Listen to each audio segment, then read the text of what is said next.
Hi, y'all. Welcome back to the podcast. Today I am joined by Dr. Sylvia Bayer, who is Cape May's very own Poet Laureate, and she is a fellow at Yale University and a professor of English. And she recently celebrated her 50th year of teaching. Congratulations. Thank you.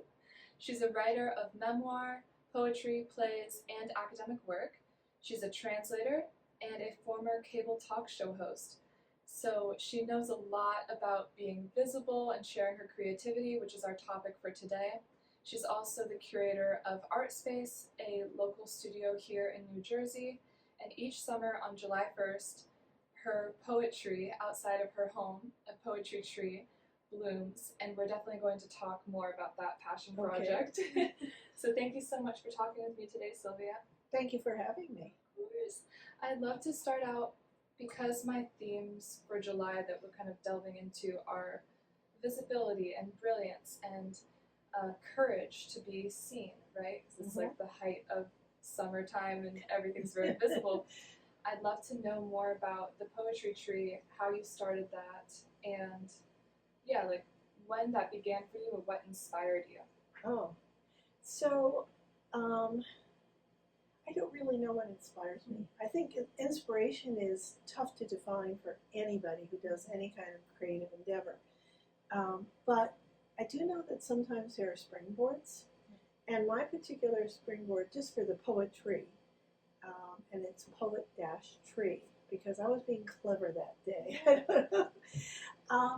It came from, I was feeling very frustrated because this is not political, okay, but the country just kept getting divided, and how the process was almost irrelevant then. And this is almost 10 years ago. But I was very frustrated because I've always been fascinated by individuals, by people and stories, and everybody seemed angry with everybody else.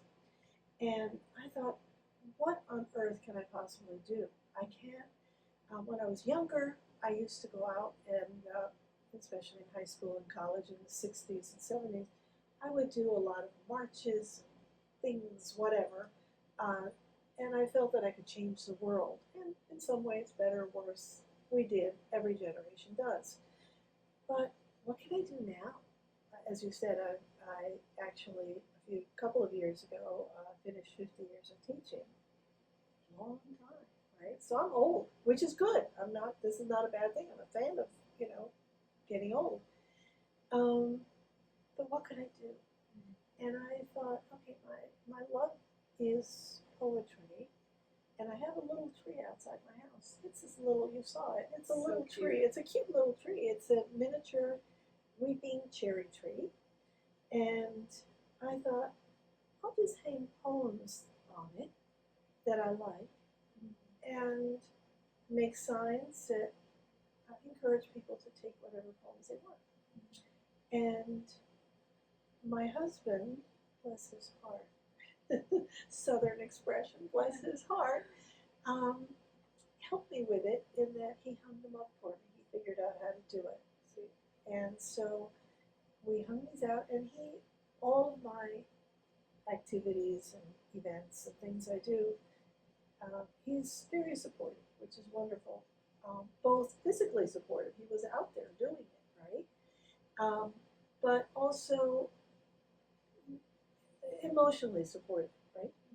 So he helped me get this thing up. I printed out the poems, which is not an easy thing to do, by the way, because you don't want to get anything controversial. I don't want to push an agenda. I just want people to remember that we're all connected. That's what I wanted. So we hung them up, and he sat back and thought, he told me later, I hope she's not too disappointed that nobody wants the poems. But lo and behold, ever since we started that 9 years ago it was, every day, July and August, it blooms. Every day we hang more than 60 poems up, and every day we have to replenish the tree at least once. So we have so many people that stop by, pick poems. Yeah. Love it. So it makes me happy to see people doing that. And I makes other people happy? Like you've gotten some feedback that they feel connected or Yes. inspired by the poems that you share. Is it a lot of Emily Dickinson? 'Cause No, I know you're no, an expert. yeah. I love Emily Dickinson, but she's not as accessible as some others. Mary Oliver's very accessible, for example. Surprisingly or not, Wordsworth is accessible. A lot of the romantics are accessible. And I want it to be not something that makes people feel like so many people feel that poetry is just something, leave me alone. I don't get it. Distant, Yeah, it's unclear. They're trying to act like they're too smart for me when I read this book, I want them to feel connected to it. And so it's not easy to pick the poems, but I did. I kind of got a hang for it. And so I get a lot of feedback. And the second year I did it, I started hanging kid poems up. Sweet. And I write all the kid poems myself. Sweet. And I get, they go right away.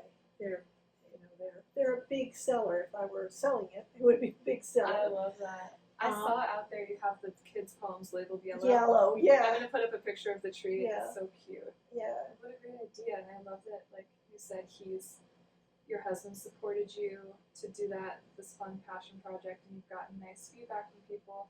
It makes me think of one of my favorite poems is like a lighthearted fun, The Orange by Wendy Cope. Do you know if you ever shared that I one? don't remember that. It's so cute. I think I remember it, but I don't. I might include it. Okay. Like, at lunchtime, I bought a huge orange. The size of it all made us laugh. I peeled it and ate it with Robert and Dave. They had quarters and I had a half. And then it's like the rest of the day was quite easy. I did all the things on my list and enjoyed them and had some time over. I love you. I'm glad I exist. And it's just like such a cute little That's one I committed to memory when I was in lockdown in Paris during the pandemic. So I was like, I need this orange poem. I love that. See, I love that because that's exactly what, Poetry can be that. Yes. It can be like hopeful and fun and sweet. It also is a great resource for people who, sometimes people say they don't need poetry, but then in times of loss or grief, it's like people turn to poetry. People do. People, I have had people calling me with poetry emergencies, believe it or not, that for years, when my husband's father died, and I need a poem for the funeral, and I can't, and it never occurred to me to say, why do you need a poem for the funeral? I just find a poem. And you're like the curator, and you find that for them. I am, and I think maybe later you're going to ask me about being poet laureate because you mentioned it. But one of the things I think about as being poet laureate is not necessarily. I don't see myself as the be all and end all poet, whatever the heck that is. And I'm not really a great poet. I'm a fine, functional poet, and I know that. But what I am is a poetry ambassador. And I think that's what it is. And that's kind of been my whole life. I've been a literature ambassador in my classrooms. That's lovely. That's how you see yourself because you're teaching, sharing with friends, you're a resource to people. And yes, I am curious about how does that designation poet laureate happen? Yeah, I know. I don't know very much about it. It was very, very weird. Okay. I'm going to take a sip of you're water. Good. I think I'm allowed to take water. Of course. And then, has there always been a poet laureate for Cape May? No, I am the one and only. The one and only. And what happened was, we were in Florida, and it was during COVID. Okay. And I had a phone call, a voicemail from the mayor in town, who I know, who's a friend of mine, Zach, and someone I know fairly well. Because you've lived here a long time. Yes. Well, yes, off and on. So, I had this phone call, and it said, when you have a chance, please give me a call. And it was like the principal, calling you down to his office. I thought, oh no, what have I done? I'm in Florida. I could not have done something bad, And so later I called and I talked to him and I talked to Lorraine Baldwin, who's on the council, city council. And they simply decided that the town should have a poet laureate. And I was immediately the name that came to Choice. mind. Okay. And they said because of the poetry and because of a lot of the other things I've done. Oh, you were already doing the poetry. Yes, Okay, at that point. And that was, in fact, Zach said that one of his kids, maybe a couple of his kids, when they were really little, came up, found the tree, and said, "Wow, do poems really grow on trees?" And then he said he almost cried when he heard his little kids get so excited about this. That is so cute. So my designation, I mean, I'm the first one, and I don't, and I've been this for years, and again, because I'm an ambassador. Also of the city, because I have a sash. Cool.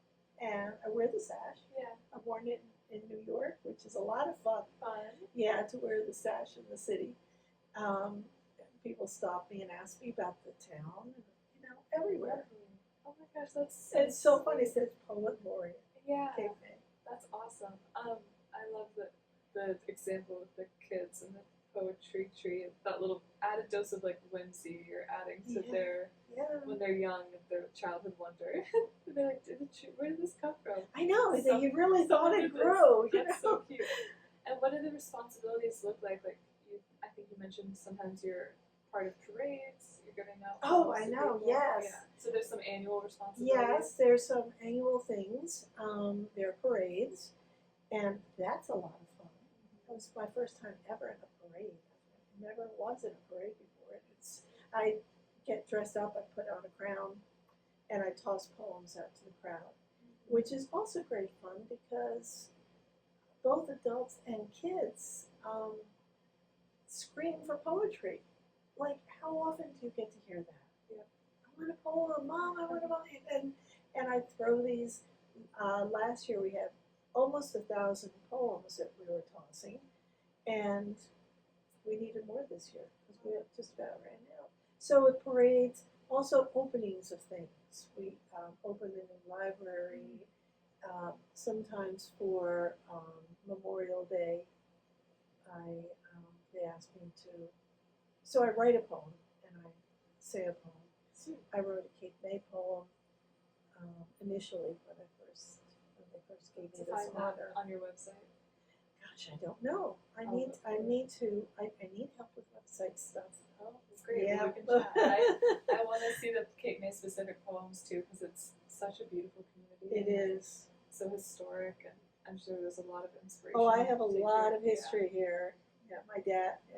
I can talk about that another time. So but yes. I love that. And in terms of the designation, the roles that you have, and the teaching.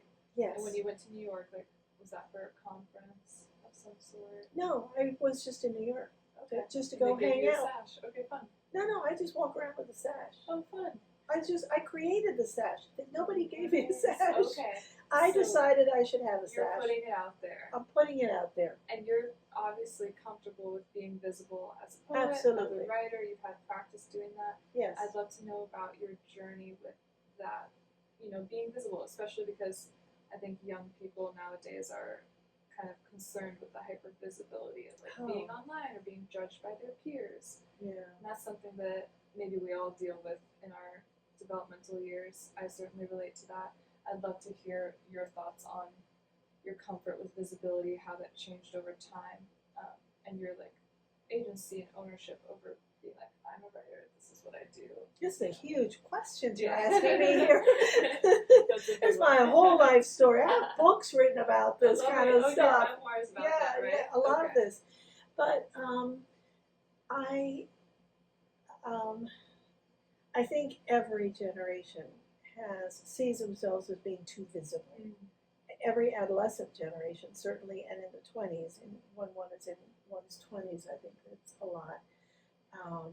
And so everybody feels that. Yeah. But this generation really has better reason than most generations to be concerned about that because it's somewhat dangerous, I think, for a lot of adolescents, a lot of kids. I worry sometimes about my grandsons. But I don't really have problems with it.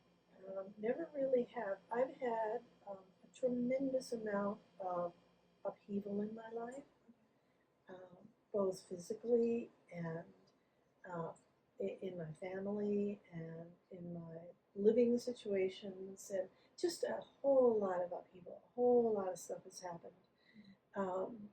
That until I got older, I didn't realize I'd gone through this much. Okay. And after I started seeing threads running Yeah. through my life, and I thought, oh yeah, and I think that when you have a lot of upheaval, and especially painful stuff in your life, that it either totally tears you down, or it makes you feel like, well, heck, if I got through that, I can get through anything. Mm-hmm. And I think I've been lucky enough to feel the second, that I do not worry about failure.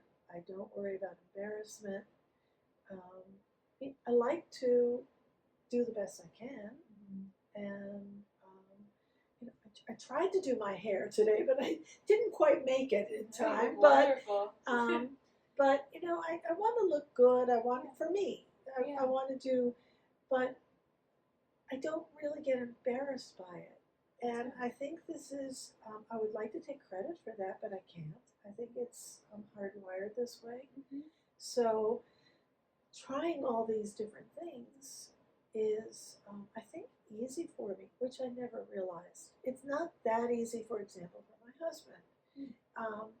He likes precision a lot more than I do. Okay. And so he wants to do things the right way or get it right, Yeah. and I'm just, no, let's try it. If it doesn't work, let's adjust. Yeah. Let's try this. If it doesn't work, let's adjust. And for me, that works. Mm-hmm. Part of why it works, frankly, nobody tell him this, okay? It's our secret, people.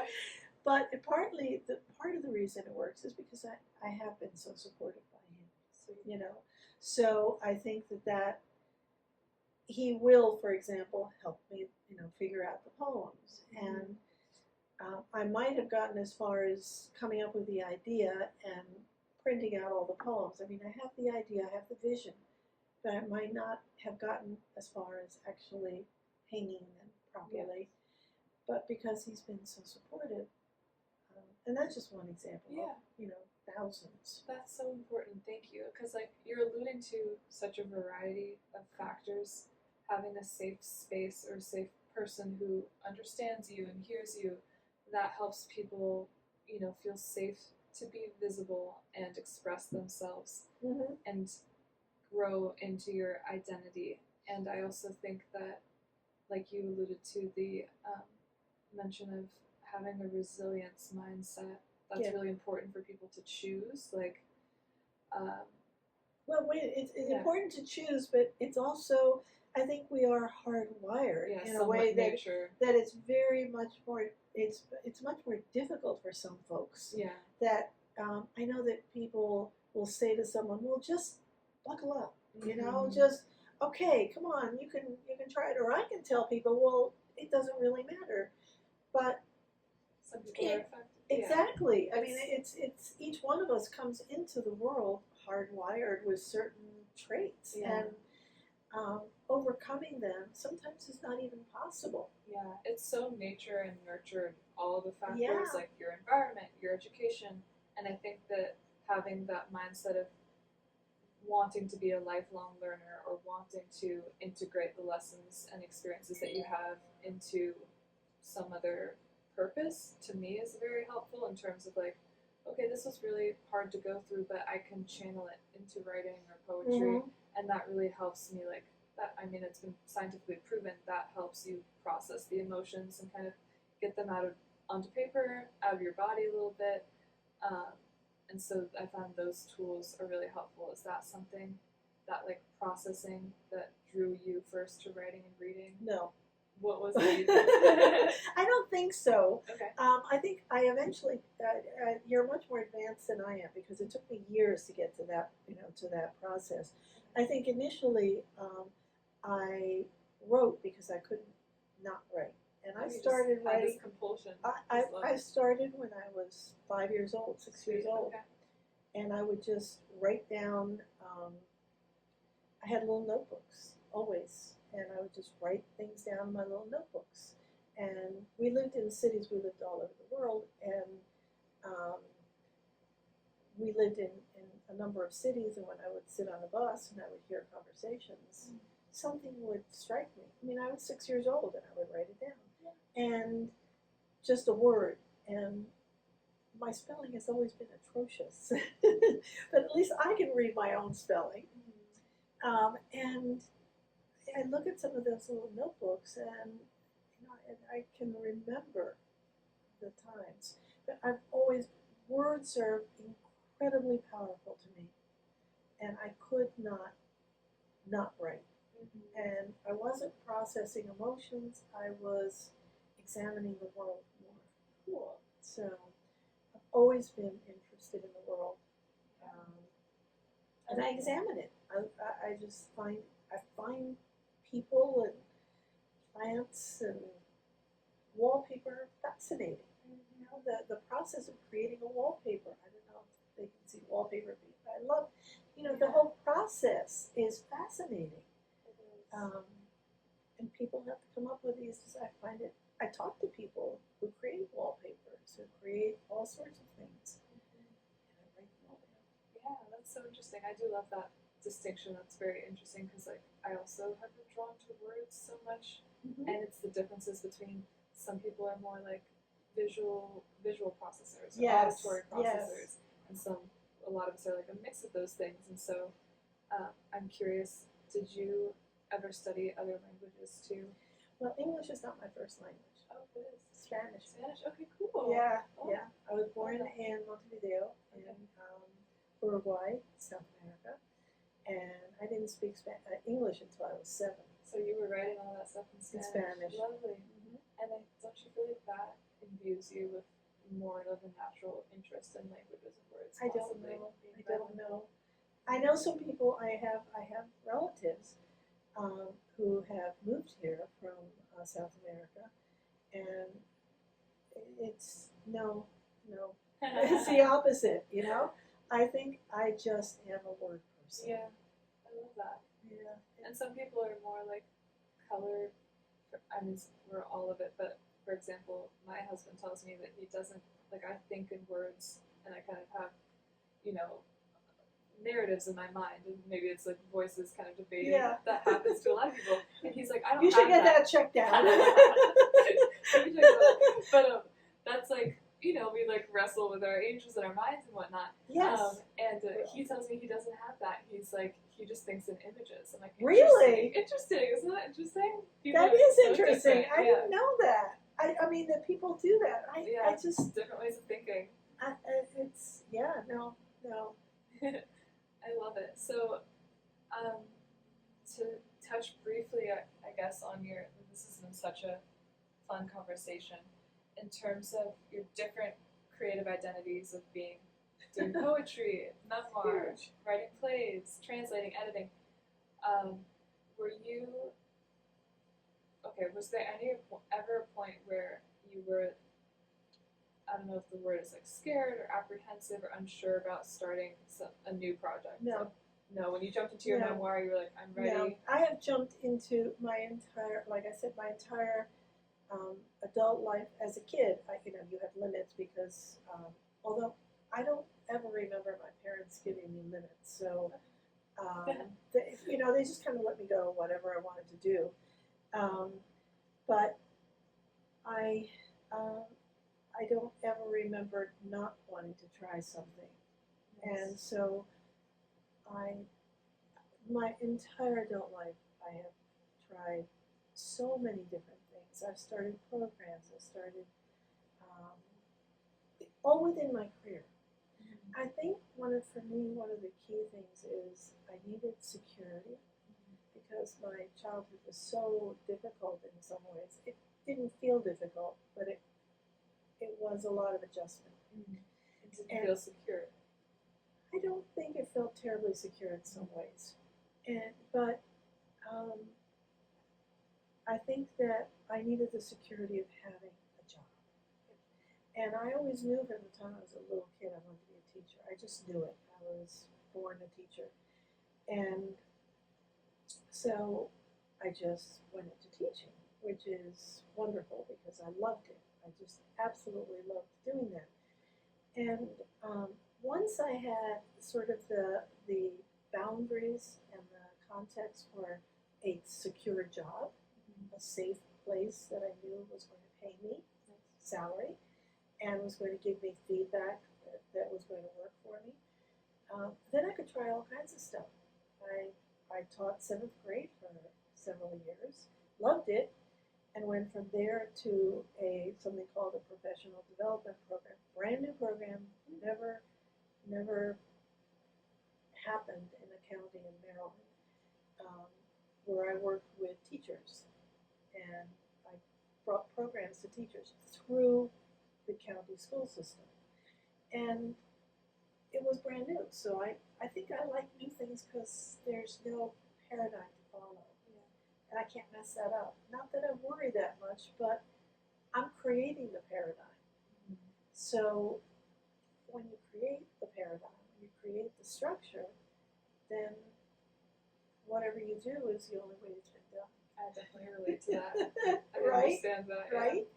So there's a lot of freedom in that.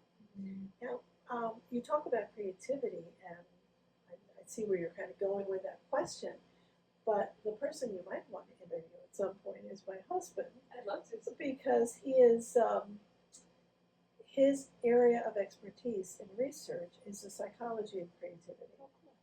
And he's written and published and won awards, whatever, all kinds of things with the American Psychological Association.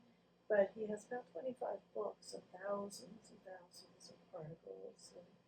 But it's all about what is creativity, and that's a whole can of worms. That's a whole topic of its own. I love that. Thank you. Yeah. It's so interesting. And so, when you, I love that you wanted to teach from a young age. Yes. I think teaching is so important, so valuable. And I briefly mentioned I was teaching French middle schoolers Yes. for almost a year, which was a really enlightening and fun experience. And so I love our teachers, and I love giving back in that way sometimes, though it's not what I am doing currently. But I love that you're still well, actually we met because I joined your writing workshops, which I love. And are you still teaching at Yale or No. the university? No, I retired actually 2 years ago. I actually taught for 53 years, so that was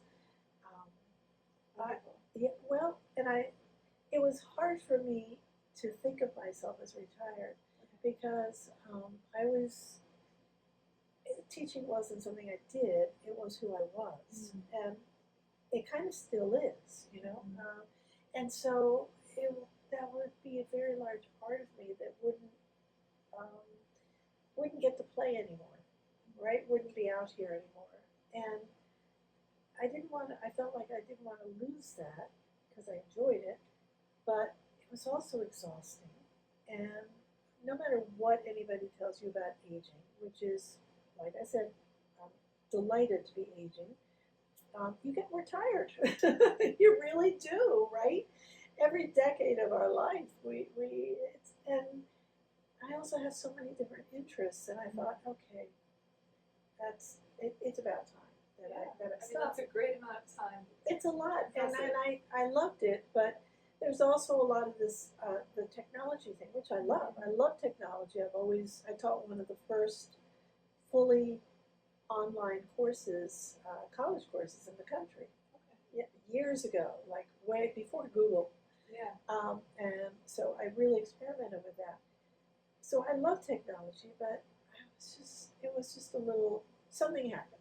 I'm sure. So teaching became something that I didn't want to give up, but I wanted to give up.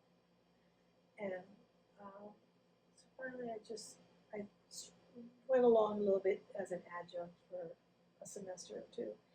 And then I just said, you know what? No, I'm just going to figure something else out. And luckily, I trust myself enough to know that I will be able to figure something else out, whatever that something else is. And so I've sort of cobbled together a whole bunch of different things I do, like what I do for Mac. That's never been done before. I came up with the idea. I love it. I was so happy when I saw those fiction writing workshops in Cape May. I was like, yes, yay! And that was 5 years ago. I came up with the idea and presented it, and I said, I don't need to get paid. I want to do this, volunteer, and that's my contribution to the various programs. And so I came up with the idea and the process and the concept, and they provided the space for me. And so then it came from one workshop to 4 during the summer. Last year it was 4, and this year it's 6 actually that I've been doing. So that's been fun, and I do other kinds of teaching things, but like speaking, but programs, Nice. but not formal teaching. And the funny thing is that after 53 years of really kind of liking having a structure, an external structure, I'm really liking not having it. Yeah. Now when I think about it, I think, oh my gosh, what? I had to get up at 6 in the morning and get dressed and go out and talk to Gotcha. people? Really? Yeah. I don't think so. A bit more of a free schedule now. That I you're really retired. do, and Yeah. it's you so get used to different things. That's exciting. Well, I love it. And this has been so illuminating. I think I'd love to end on a question about, so we talked about visibility and the confidence that you have some like innate confidence in wanting to write and be creative and being supported to do that, which I love. And then you follow your interests, like being drawn to teach. And it sounds like you've had this wonderful career of like following your interests and not having fear. And you alluded on Monday to being known among your friends as someone who's like the least afraid of failure, which I think is a great trait. Because so many authors, including Napoleon Hill, have said every failure brings it with the equal seed of success or of opportunity. Mm-hmm. So it is about taking those actions, those aligned actions that really are called to you by your heart, and not being afraid of the failure, because things ultimately will work out whether you learn from it or succeed and continue with that goal. So it's really inspiring to me to meet people like you who are farther along in their careers and have written a lot, because I also want to be a prolific writer like you and your husband.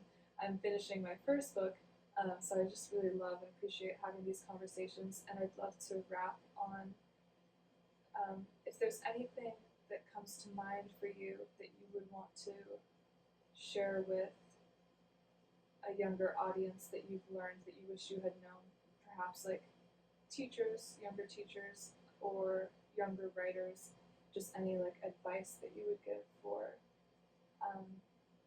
being courageous and being visible in that way of creating and pursuing their careers. I know that's like pretty broad, but it's very broad. That's very broad. Yeah. I think that something that you're doing, which is wonderful, is you're looking for models and examples. And I grew up at a time when we didn't have very many models and examples of women, for example. When I got my PhD, there weren't that many women getting PhDs. When I graduated from high school, I could not go to Yale because they were not accepting women. Yeah, I mean, I couldn't get a credit card without my husband's or my father's signature, and I was making more money than my husband. There were so many things, historically, we can look at the history and see it. I lived that history. And I had the world was not encouraging a lot of us, and I don't think the world necessarily is encouraging today. I think what you need to do, all of us, as we move forward through life, even at my stage of life, um, is look for models and take from those models pieces. Not take the full, not get the full menu from somebody else, because you're not that somebody else. You know, you're the you.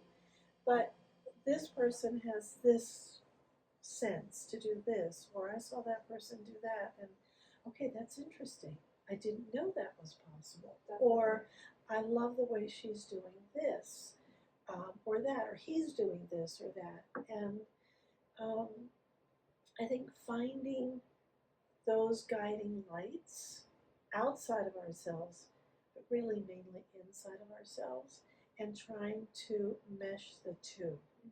Find external and internal lights and see if they can just come together and create something sparkly.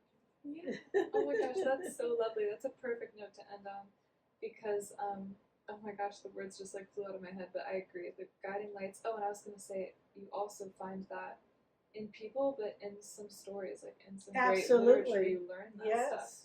So I love that little through line we found on learning from example and taking advice with a grain of salt, but like finding models and examples that inspire you.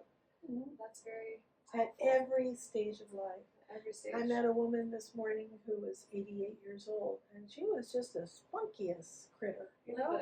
And I looked at her and I thought, okay, when I'm 88, I would like to be more like that, you know. That, yeah. And I think I took up tennis when I was 60.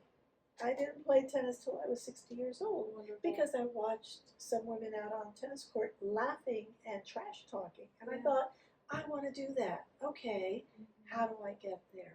How do I take this spunkiness, I guess I have, and turn it into being able to be on a tennis court laughing with my friends? So fun. Like, how do I embody that quality that I want to see? Yeah.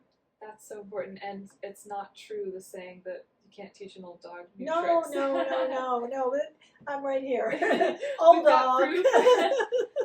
Well, thank you so much. This is a lovely conversation. I'm so excited to share it with everyone, and I'm very hopeful and inspiring, so I appreciate you taking the time. Well, thank you. Thank you for taking the time to talk to me. This is great.